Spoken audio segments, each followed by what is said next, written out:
চিরদিনই তুমি যে আমার ধারাবাহিকে নতুন অপর্ণাকে দেখে কী প্রতিক্রিয়া দিলেন অভিনেত্রী দিতিপ্রিয়া। অসুস্থতার কথা জানিয়ে ধারাবাহিক ছেড়ে দেওয়ার পর নিজেকে এখন শুটিং থেকে কিছুটা দূরেই রেখেছেন অভিনেত্রী। আর এদিকে তার শূন্য পথটিকে পূরণ করার জন্য নিয়ে আসা হয়েছে নতুন নায়িকাকে। অভিনেত্রী শিরিন পালকে আমরা নতুন অপর্ণার রূপে টেলিভিশনের পর্দায় দেখতে পাচ্ছি।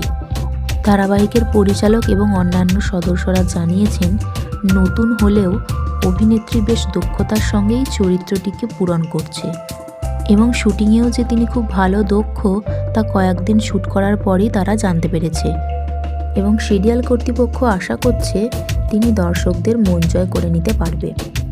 এদিকে অভিনেত্রী দিতিপ্রিয়া ধারাবাহিক ছেড়ে দিয়ে এখন ঘরেই বসে আছে। একটি সংবাদ মাধ্যম থেকে তার সঙ্গে যোগাযোগ করার চেষ্টা করলে এবং বিশেষত চিরদিনে তুমি যে আমার ধারাবাহিক এবং অপর্ণার নতুন চরিত্রটিকে নিয়ে প্রশ্ন করলে তিনি কোনো উত্তর দেননি, বরং বিষয়টিকে এড়িয়ে গেছেন।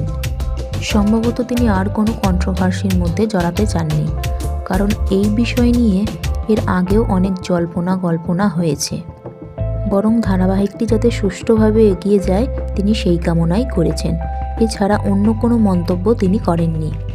সো বন্ধুরা, নতুন অপর্ণাকে আপনাদের কেমন লাগছে নিচে কমেন্ট সেকশানে জানাতে ভুলবেন না।